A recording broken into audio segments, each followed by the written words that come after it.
Some stories from history are whispered, carrying the weight of centuries.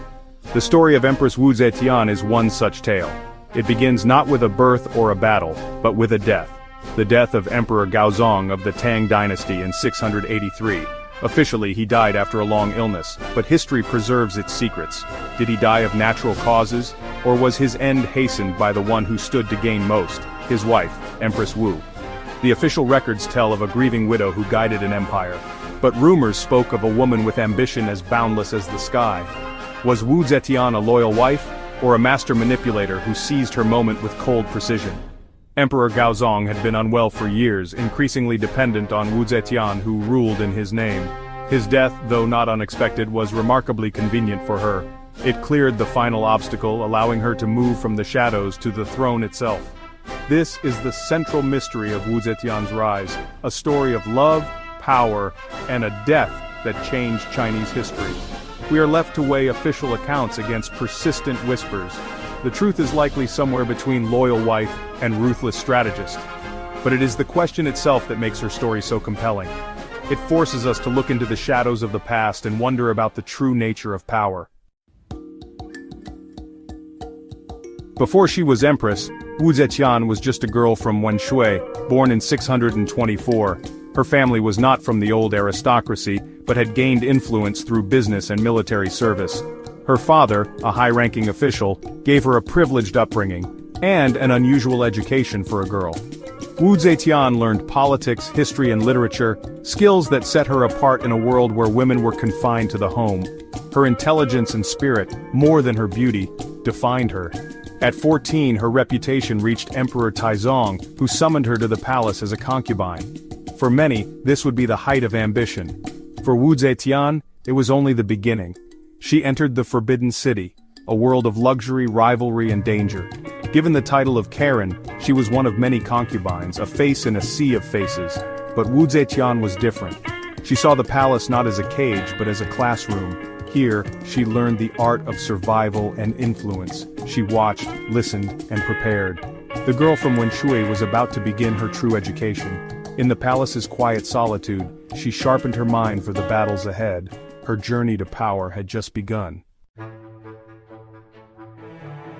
Life as a low-ranking concubine was far from glamorous. Emperor Taizong had many women, and Wu Zetian remained unnoticed, performing menial tasks and bearing no children. But she was always watching, learning the court's politics and alliances. She began a secret relationship with the crown prince, Li Ji, a dangerous gamble. When Taizong died in 649, Wu Zetian was sent to a Buddhist monastery, as was custom for childless concubines. For most, this would be the end, but not for Wu Zetian. The new emperor, Li Ji, now Emperor Gaozong, had not forgotten her. After mourning, he visited the monastery, rekindling their forbidden connection. Against all tradition, he brought her back to the palace as his favored consort. It was a scandal. She was, in a sense, his stepmother. But Emperor Gaozong was resolute. Wu Zetian returned, not as a forgotten concubine but as a woman with a plan. Her gamble had paid off. She had turned exile into opportunity. The palace would never be the same. Wu Zetian was ready to claim her place in history. Wu Zetian's return marked a new beginning. She quickly became Emperor Gaozong's favorite, giving him a son and rising through the ranks. Her rivals, Empress Wang and consort Xiao, saw her as a threat and plotted against her. But Wu Zetian was politically brilliant, building alliances among staff and officials. She understood that power was about more than the emperor's affection. It was about loyalty in the right places. In 654, Wu Zetian gave birth to a daughter who died soon after Empress Wang visited. Wu Zetian accused Wang of murder. There were no witnesses, only accusation and suspicion.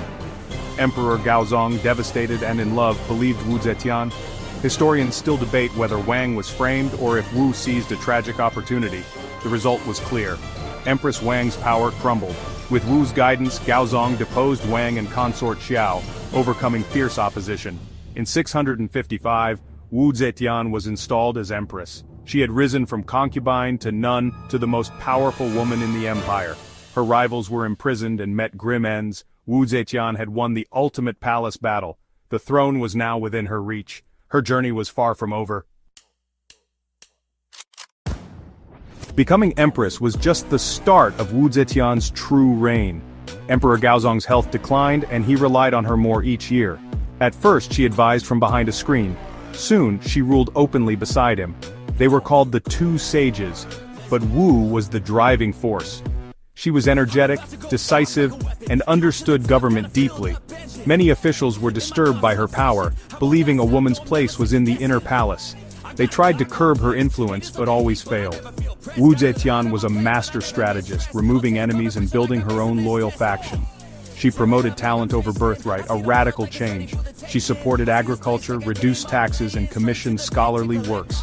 Through these actions, she shaped the empire's culture and ideology. She was not just governing, she was redefining what was possible for women in power. Piece by piece, she laid the groundwork for her own rule. The empire was learning to accept a woman's authority. Wu Zetian was preparing for her next move. In Gaozong's final years, his health collapsed. Wu Zetian became the de facto ruler. Every decree and appointment passed through her hands. She had purged the old guard, replacing them with loyal, talented officials. The court and government were now hers. Gaozong, too ill to resist, accepted her control. Once he tried to depose her, but she discovered the plot and swiftly ended it.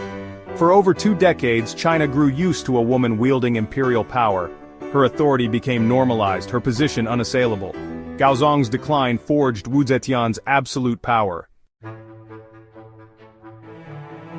In 683, Emperor Gaozong died. The official cause was illness, but rumors swirled. His death removed the last barrier to Wu Zetian's ambition. Some whispered that she hastened his end, but there is no proof, only suspicion. As Empress Dowager, Wu Zetian's power was immense. Her son Li Xian became Emperor Zhongzong, but he was a puppet. When he showed independence, Wu Zetian deposed and exiled him within 2 months. She installed her younger son Li Dan as emperor, another figurehead. Wu Zetian now ruled openly as regent. The pretense of ruling from behind the throne was over. She had removed her husband and 1 son from her path. The dragon throne was within her grasp. She would not tolerate any challenge, not even from her own children. The final phase of her plan was underway. Wu Zetian was ready to claim the ultimate prize. With her son sidelined, Wu Zetian ruled the Tang Empire as its undisputed leader. She consolidated power, preparing for her boldest move yet, claiming the throne herself. She promoted prophecies and Buddhist texts that foretold a female sovereign. She created new characters for her name, elevating her status. A secret police force silenced dissent. In 690, she forced her son to abdicate and proclaimed herself Empress Regnant, founding the Tang Dynasty. She was the only woman to claim the mandate of heaven as emperor. Her reign lasted 15 years, marked by stability, reforms, and expansion. She opened government to talent from all classes. Her methods were ruthless, but her rule brought prosperity. Wu Zetian shattered every tradition to rule as China's only female emperor. In 705, over 80 and gravely ill, Wu Zetian was forced to abdicate. The Tang Dynasty was restored and she died later that year, buried beside Emperor Gaozong. For centuries, Confucian historians condemned her as a wicked usurper. They focused on her ruthlessness and scandals, burying her achievements under criticism. But modern historians see a different picture, a woman of extraordinary intelligence and political skill. Her meritocratic reforms, patronage of scholarship, and stable rule are now recognized. Her methods were no harsher than those of many male emperors. Wu Zetian is now seen as a strong, decisive leader judged by a different standard. Her story is a powerful thread in history's tapestry, about power, ambition, and the constraints of society. It challenges us to consider who writes history and why. The past is never simple but filled with conflicting truths. To understand our world, we must keep exploring stories like hers.